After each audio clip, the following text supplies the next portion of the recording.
Da igreja com a paz do Senhor Jesus, amém? Ainda de pé, nós vamos fazer a leitura oficial nesta noite. Quantos trouxeram Bíblia? Glória a Jesus. Vamos abrir a palavra do nosso Deus no primeiro livro dos Reis, capítulo 18. Nós leremos do 30 até o 39. Glória a Jesus.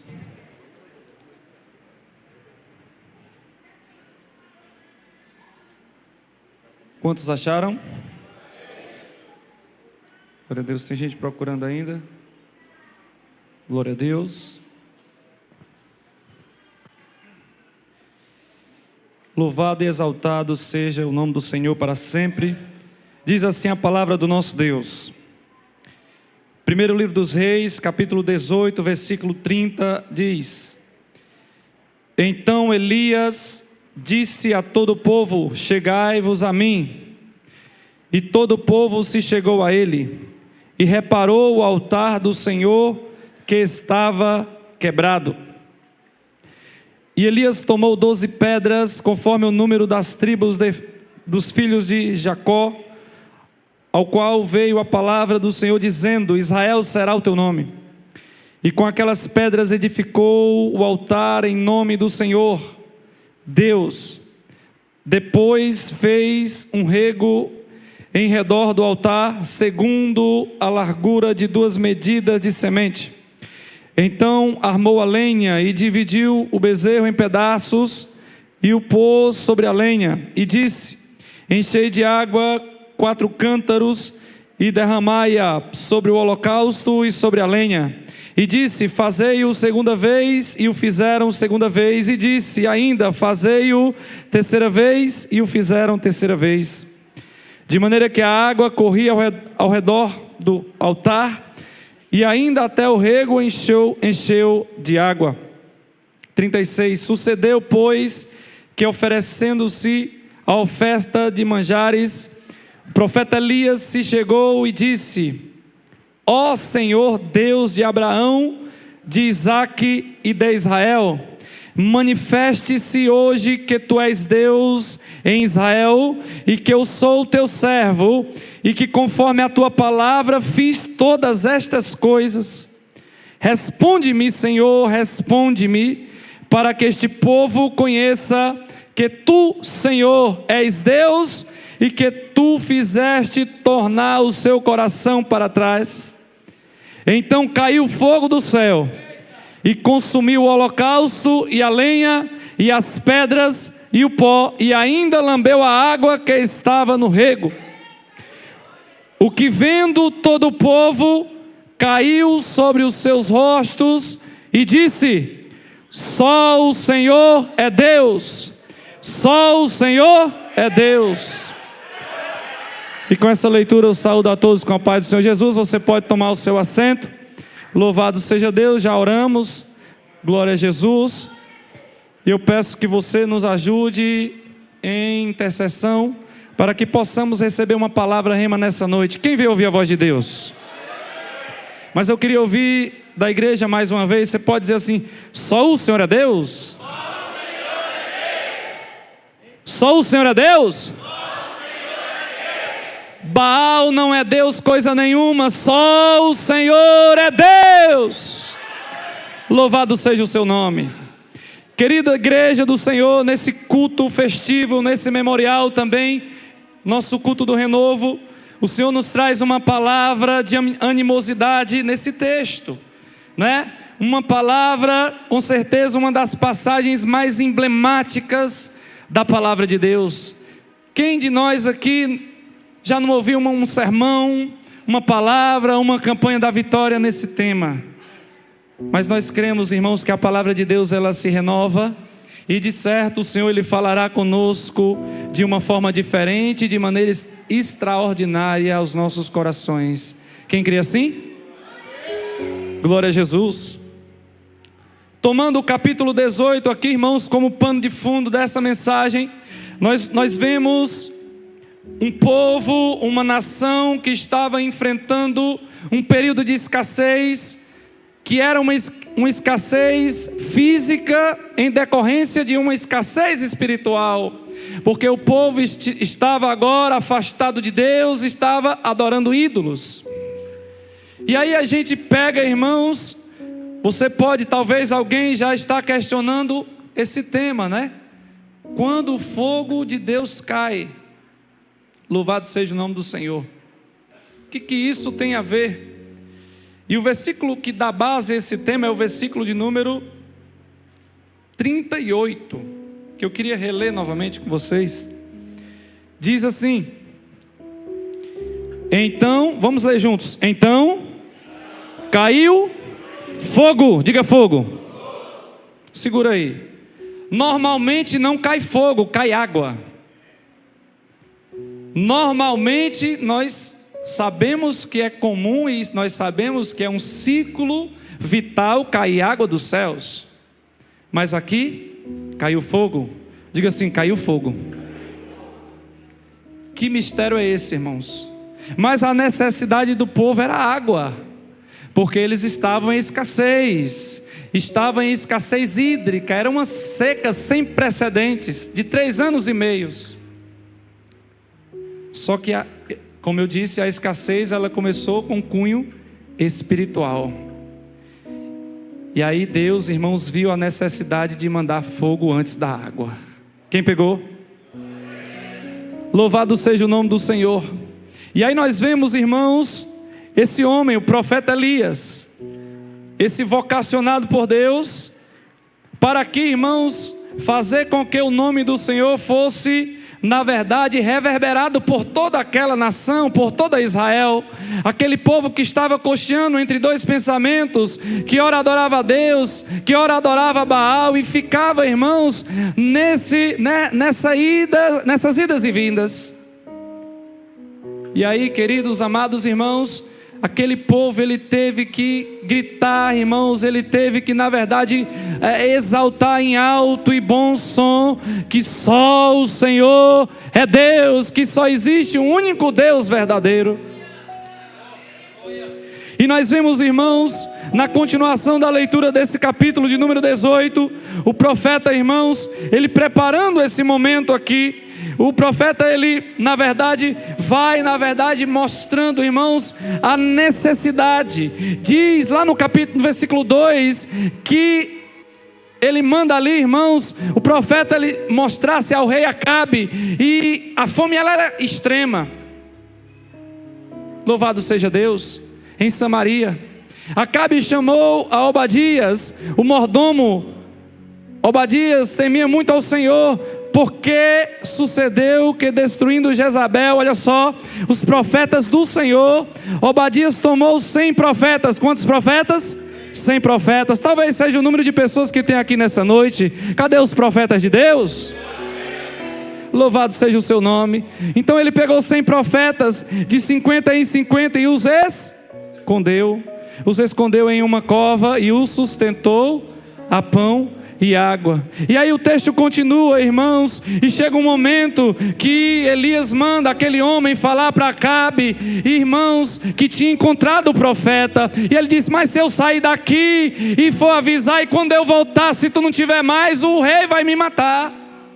Ele disse: não te preocupas, porque eu irei me apresentar a ele, ao rei Acabe. Louvado seja o nome do Senhor. E aí, quando no versículo 16, então foi Obadias encontrar-se com Acabe, ele o anunciou, e foi Acabe encontrar-se com Elias. Versículo 17 diz: e sucedeu que, vendo Acabe a Elias, disse-lhe Acabe: és tu o perturbador de Israel? Profeta de Deus incomoda o inferno. Profeta de Deus incomoda, irmão, o reino das trevas. Então o profeta responde. Então disse ele: eu não tenho perturbado a Israel, mas tu e a casa de teu pai, porque deixastes os mandamentos do Senhor e seguiste os Balaíns. Agora, pois, envia ajunta a mim todo Israel no Monte Carmelo, como também os 450 profetas de Baal e mais 400 profetas de Azera, que comem da mesa de Jezabel. Então enviou Acabe os mensageiros a todos os filhos de Israel e ajuntou os profetas no Monte Carmelo. A partir daqui, na continuação, começa o desafio em cima daquele monte. Um profeta de Deus contra 950. 450 mais 400. 950. 800, corrigindo. 850 profetas falsos. Quem encararia, né, irmãos, um desafio desse? E aí, queridos, a proposta de Elias era sacrificar em cima do monte. Ele iria sacrificar, os profetas iriam sacrificar, clamar ao seu Deus. Ele diz: olha, vamos fazer o seguinte: o Deus que responder com fogo, diga fogo, esse é o Deus, esse é o verdadeiro Deus. Glória a Deus. E aí, irmãos, nós entramos nessa mensagem, com esse tema: quando o fogo de Deus cai. Nós sabemos que não há maior necessidade, irmãos, na igreja hoje, na igreja contemporânea, do que a necessidade de ser abrasada pelo fogo de Deus. Eu não sei se alguém aqui chegou assim na morbidão espiritual, irmão. Você veio hoje rebocado pelo Espírito Santo, talvez na frieza, veio só para cumprir mais uma tabela de culto. Mas Deus, Ele quer que você seja aquecido, inflamado, incendiado, irmãos, por esse fogo de Deus. Louvado seja o seu nome. Não podemos pensar em nenhuma necessidade maior em nossas famílias do que o fogo de Deus. A maior necessidade na nossa vida pessoal é a necessidade do fogo de Deus.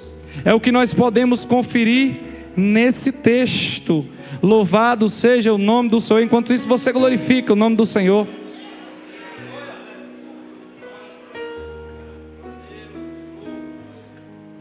Mas o que é o fogo de Deus?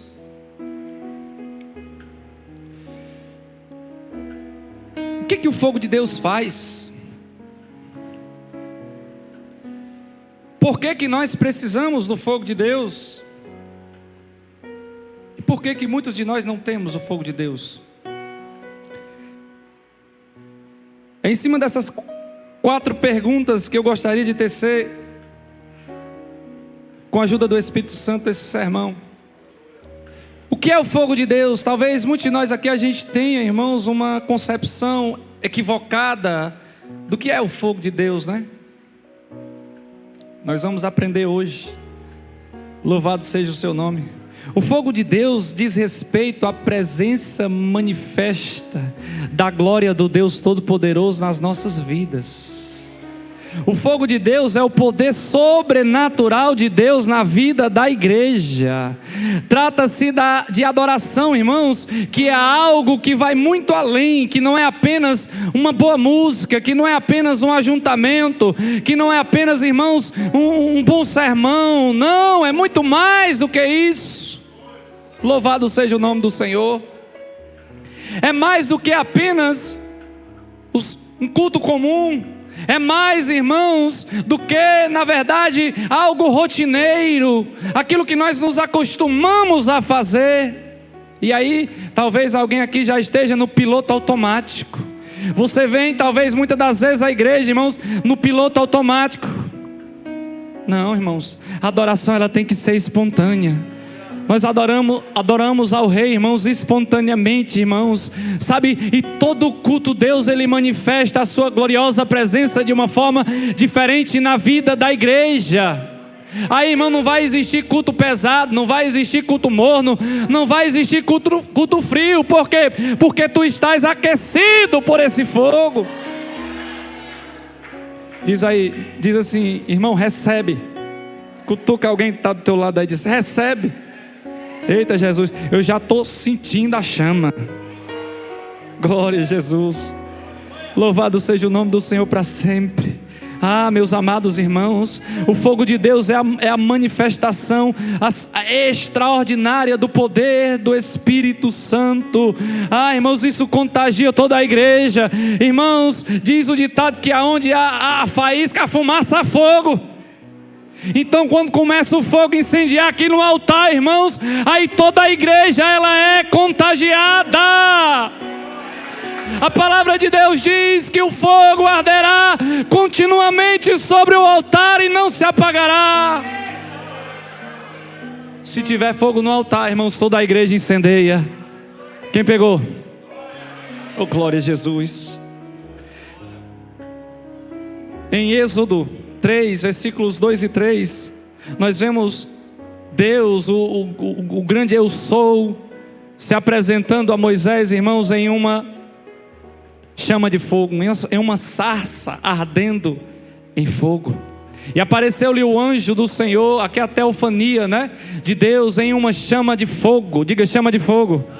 No meio de uma sarça, e olhou, e eis que a sarça ardia no fogo, e a sarça não se consumia. Versículo 3, e Moisés disse: Agora me virarei para lá, e verei esta grande visão, porque a sarça não se queima. Tem sarça aí que está ardendo, mas não está se consumindo na presença de Deus. O que o fogo de Deus faz? Quando o fogo de Deus cai, queridos e amados irmãos, nós vemos Deus como Ele realmente é. Algumas pessoas, elas pensam que existem dois deuses. Eu explico. O Deus do Antigo Testamento, aquele Deus santo, justo, que julga os pecados, e o Deus da Nova Aliança, do Novo Testamento, o Deus amoroso, misericordioso, piedoso. Mas não, o Deus do Antigo é o Deus do Novo, é o mesmo Deus. E nós vemos, irmãos, lá em Êxodo 19, versículo 16, lá no Monte Sinai, quando Moisés ele recebe a lei dada pelo próprio Deus, diz o texto que Deus ele se revelou a Moisés com trovões, diga trovões, com relâmpagos, diga relâmpagos, e com vozes, diga vozes. Esse foi o Deus que se revelou no Sinai. Mas se nós formos para Apocalipse, lá no capítulo 4, versículo 5, esse mesmo Deus diz, irmãos, lá em Apocalipse, que João teve um vislumbre da sala do trono de Deus. E aí ele registra, irmãos, do trono saíam relâmpagos, diga relâmpagos, trovões e vozes. É o mesmo Deus ou não é? É o mesmo Deus, louvado seja o seu nome.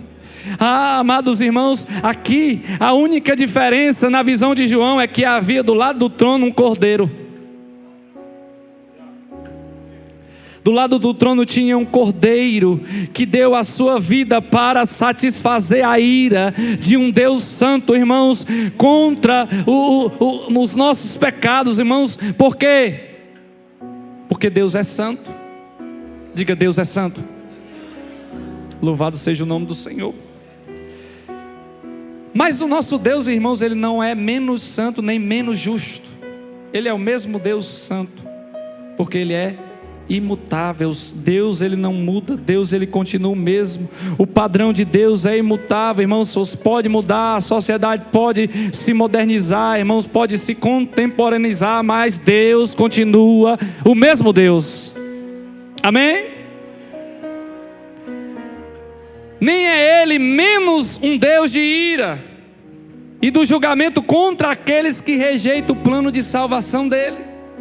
Não. Deus, Ele não vai aliviar, irmãos. É mais ou menos isso.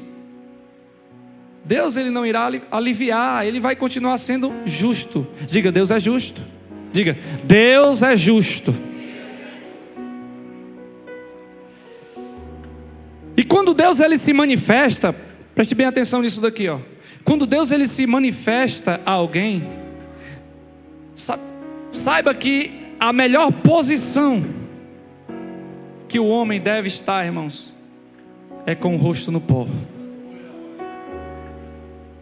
Quando Deus ele se manifesta às pessoas, sabe, irmãos, elas se sentem mais confortáveis com o rosto no chão, irmãos, mais do que assentadas, como você está sentado nessa cadeira, mais do que, irmãos, em pedestais, mais do que diante dos holofotes, porque a presença de Deus, irmãos, ela na verdade revela quem nós somos, pobres, pecadores, carentes da graça de Deus.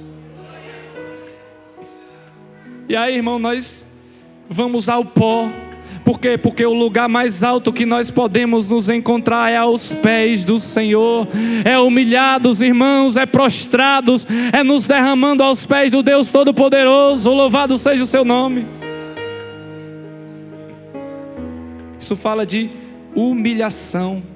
Em 1 de Pedro, lá no capítulo 5, no verso 6 diz que nós devemos nos humilhar. Humilhai-vos, pois debaixo da potente mão de Deus, para que a seu tempo Ele vos exalte. Então meu irmão, te humilha. Irmão, se humilhar debaixo da potente mão de Deus é reconhecer que Deus é grande, que nós somos pequenos.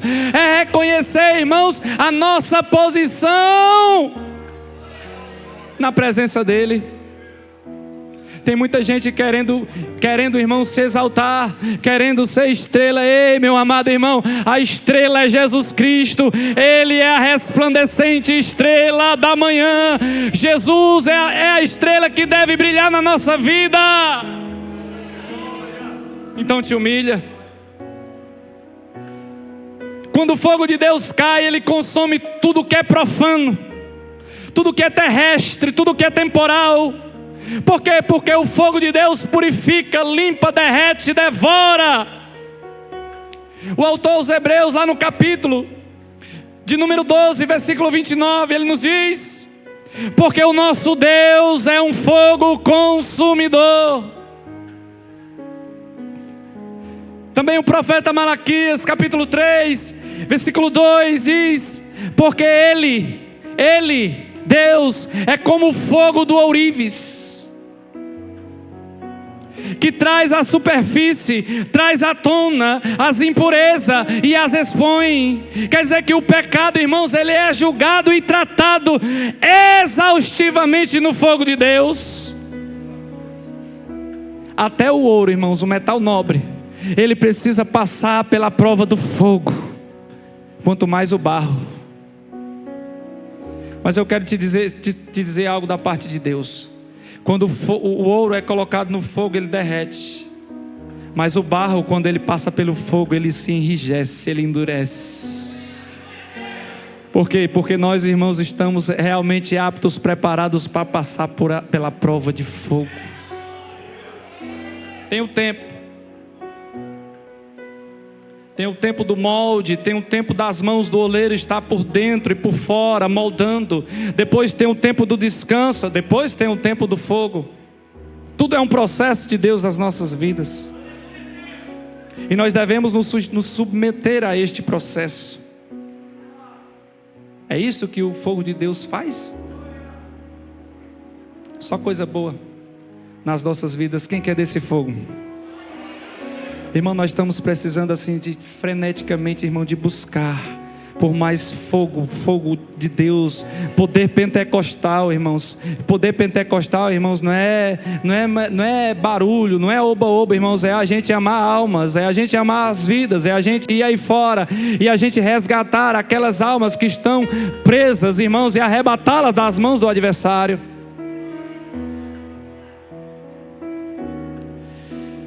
Por que precisamos do fogo de Deus? Porque o nosso coração, ele precisa sentir convicção e também tristeza pelo pecado. O holofote intenso da santidade de Deus faz com que as coisas em nossas vidas, que uma vez foram consideradas aceitáveis, agora elas sejam vistas como realmente são. A indiferença se transforma em pranto. Uma atitude despreocupada para o pecado agora ela é substituída pelo quebrantamento e um genuíno arrependimento, irmãos.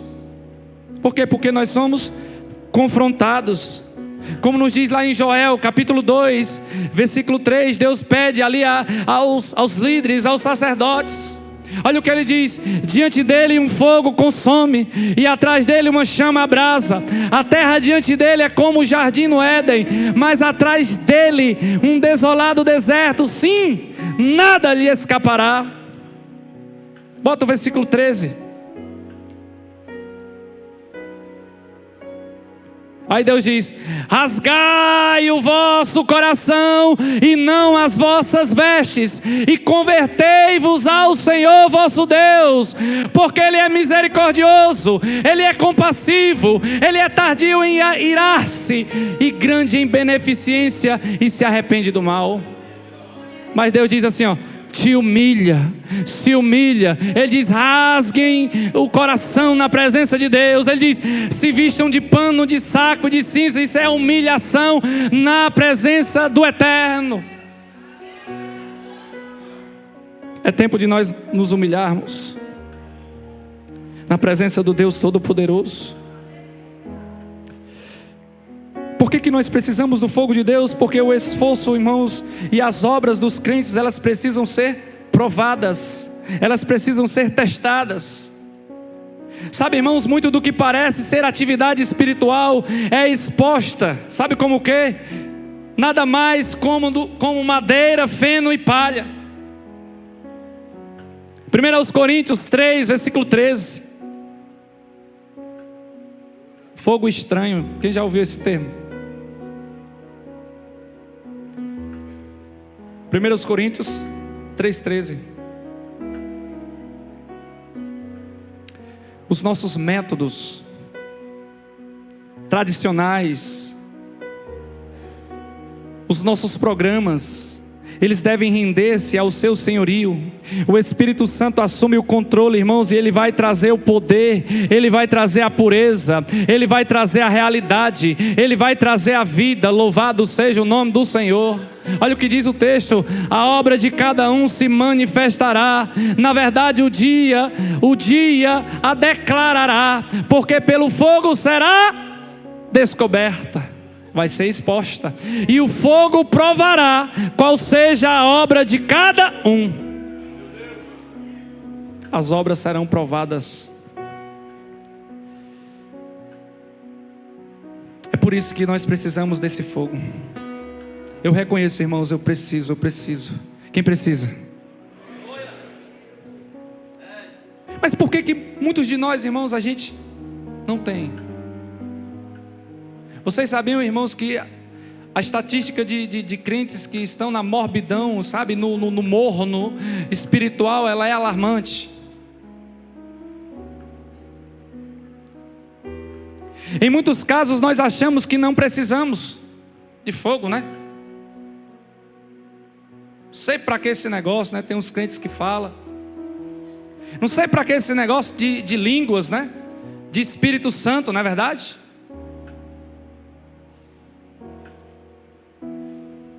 Não se crê mais, e se não se crê, não se busca, e se não se busca, não se vê o poder de Deus manifesto no meio da igreja. Por quê? Porque há incredulidade, irmãos, isso é impedimento. Quando Jesus ia operar certos milagres, Ele não levava os incrédulos. Por quê? Porque a incredulidade, ela é um impedimento para a operação dos milagres de Deus na vida das pessoas.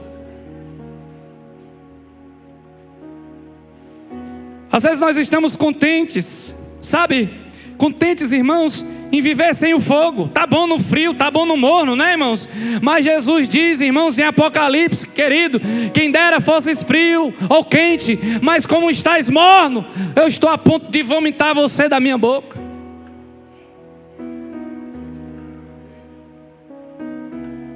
É a palavra do nosso Deus, irmãos, que nos constrange nessa noite.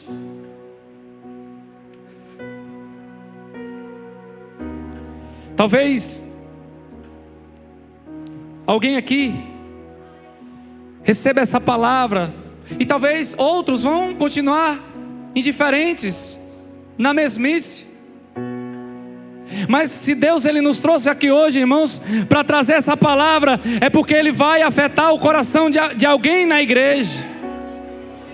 E eu vou tornar a dizer, irmãos, quando uma chamazinha começar a se manifestar, irmãos, o fogo irá se espalhar. Todo grande incêndio começa só com uma fagulhazinha, só com uma faísca. Oh Senhor, incendeia a tua noiva nessa noite. Louvado seja o teu nome, Senhor. Os israelitas, eles pensavam que precisavam de água e não de fogo. Talvez tem alguém assim nessa noite aqui. Eles se concentraram, sabe, irmãos, sobre o que eles sentiram e que precisaram. Eles estavam realmente cegos da sua necessidade real, que era, diga, o fogo. Após o fogo de Deus é que veio a chuva, lá no versículo 45 do texto, 1 Reis 18. Sabe qual é a notícia triste? É que nós raramente somos diferentes deles. E sucedeu que, entretanto, os céus se enegreceram com nuvens, no mesmo texto, ó. Com nuvens e vento, e veio uma grande chuva. Só que antes da chuva veio o fogo. Louvado seja o nome do Senhor. Nós achamos que precisamos de mais pessoas, né? Tá pouco, vamos atrás de mais pessoas. Às vezes nós achamos que precisamos edificar, que precisamos construir. Nós achamos que precisamos de mais dinheiro.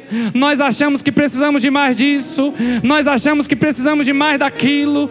Quando na nossa necessidade real é mais da presença manifesta do Deus Todo-Poderoso. É mais da presença do fogo abrasador na nossa vida. A última coisa que alguém vai dizer: eu preciso de fogo.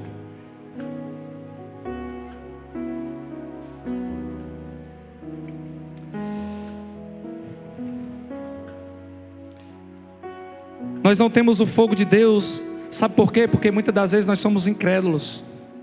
Nós não acreditamos que Ele pode cair hoje em nossos dias. Nós tentamos nos justificar. Alguns dizem assim: era só lá no passado. Outros dizem que Deus não trabalha mais dessa forma, porque Deus não precisa mais disso. Ei, igreja do Senhor Jesus, nós precisamos nos humilhar e reconhecer que Deus é imutável. Nós somos irmãos, nós somos e precisamos ter noção e ter a nossa visão aguçada nessa noite, dessa necessidade que é real na vida da igreja. Nós acabamos de sair de uma semana missionária poderosa. Quem foi ativado? Pronto, meu irmão, se tu está ativado, vai para a missão. Não fica alheio, não fica, irmão, de braços cruzados. Meu irmão, regaça as mangas, vamos indo. Viu? Até porque você já pôs a mão no arado. Ei, filhão, se você colocar a mão no arado e você olhar para trás, aí, meu irmão, o negócio vai desandar, não vai sair retinho o negócio. Por quê? Porque tu não vai estar olhando para o alvo, que é Jesus Cristo. A Bíblia diz que aquele que põe a mão no arado e olhar para trás não é digno dele. Nós precisamos prosseguir, nós precisamos caminhar, nós precisamos avançar. Louvado seja o nome do Senhor. Ei, amados irmãos, sabe, talvez nós não vemos os grandes milagres de Deus. Por quê? Porque nós não oramos, nós irmão, não pagamos preço. Se não oramos, nós nem acreditamos mais na manifestação sobrenatural do poder de Deus na vida dos nossos irmãos. E aí a gente vai levando, irmãos, assim, levando como dá, sem nenhuma preocupação, alheios, indiferentes, frios, sabe, irmãos? A gente passa, né? É igual ontem eu peguei um ganchozinho da irmã que trouxe a mensagem lá no ciclo de oração, Ezequiel 47. Deus mandou ele lá no profundo, depois ele voltou para o raso. Só que quando ele volta, ele tem uma visão diferente. Ele viu a beira das margens cheio de plantas. Mas antes ele não tinha tido essa visão. Sabe o que é isso, irmão? São as pessoas que quando a gente não está na profundidade com Deus, a gente não vê. Mas quando a gente desce no profundo, Deus abre os nossos olhos espirituais.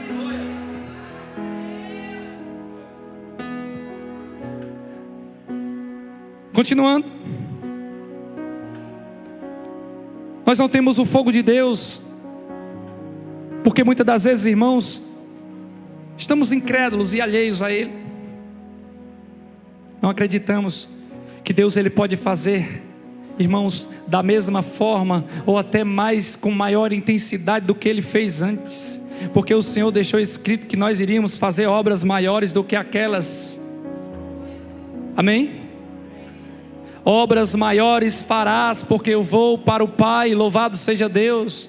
E essa promessa, irmãos, Ele deixou para os discípulos, para os seus seguidores, para a igreja, para nós, amados irmãos, realizarmos as obras do Senhor. Nós não temos o fogo de Deus, porque não estamos dispostos a pagar o preço para obtê-lo. Sabe, nós queremos só assim, um toque e instantaneamente receber. A gente não sabe que existe um processo, que existe uma escadaria, e que a gente precisa descer a olaria de Jeová, irmãos, e é um processo, e muitas das vezes esse processo ele é demorado. Nós queremos ganhar sem dor, nós queremos a alegria de uma vida nova sem as dores do parto, nós queremos a cura sem a cirurgia, nós queremos a alegria sem o pranto. Nós queremos o poder da ressurreição de Cristo sem lembrar da agonia da cruz. Nós queremos o resultado sem passar pelo processo. Não é dessa forma que funciona com Deus. Com Deus não funciona assim. Se não, vejamos lá em Jeremias, diz, capítulo 1, versículo 10, diz assim: olha, ponho-te neste dia sobre as nações e sobre os reinos, para arrancares e para derribares e destruíres, para arruinares e também para edificares e para plantares. Quer dizer, aqui fala que os nossos corações endurecidos, eles precisam ser quebrados, quebrantados, irmãos, antes que possa haver o plantio das sementes, e só depois é que virá a colheita. Esse é o processo. Esse é o processo de Deus, e isso demanda tempo. Nós podemos observar Elias no texto, já estou concluindo. Ele tinha estado em um processo de preparação por 3 anos e 6 meses, antes de Deus enviar, diga, o fogo. Não houve fogo até que o sacrifício tivesse sido oferecido. E o que nos chama a atenção, que o fogo, ele levou o que era mais caro e o que era mais precioso para eles. O fogo levou a água, não foi? Consumiu a água, lambeu a água que estava colocada naquele rego. Mas não é que Deus ele estivesse, irmãos, mais interessado na água. Na verdade, Deus estava interessado no povo, neles. Viu? Mas quando Deus ele quer provar o nosso coração, aí Ele pede aquilo que a gente tem de melhor. Lembram de Abraão? Deus não queria Isaac, Deus queria provar a fé de Abraão. Às vezes Deus, irmãos, Ele toca em coisas. Às vezes Ele toca na nossa vida. Às vezes Ele toca, irmãos, sabe, em alguém da tua família, alguém que você ama tanto. Mas não é que Deus Ele esteja querendo, irmãos, o que você tem de melhor. Deus Ele quer provar a tua fé. Deus Ele quer provar onde é que está o teu coração. Louvado seja Deus. Quando o povo estava desesperado, o suficiente para sacrificar o que era mais precioso para eles, Deus ele sabia que agora eles o tinham. Agora vocês estão prontos. Agora manda chuva. Agora manda chuva, louvado seja o nome do Senhor. Conosco não é diferente, irmãos. Sabe, mas é muito comum a gente pedir chuva, né? A gente só pede chuva. Mas aí, irmãos, aí o fogo vai vir primeiro. Porque a gente precisa ser provado, a gente precisa passar por um refino. A gente precisa, irmãos, serem removidas as impurezas, os resquícios de pecados, sabe, irmão, de manias, de vícios que ainda há na nossa vida. Irmão, da velha natureza. E aí, irmãos, quando a gente passar pelo fogo, aí, queridos, nós vamos estar prontos. Concluindo, eu quero perguntar: você quer do fogo de Deus nessa noite? Glória a Jesus. Quer mesmo? Qual é o preço que você estaria disposto a pagar para tê-lo? Oração da madrugada, né?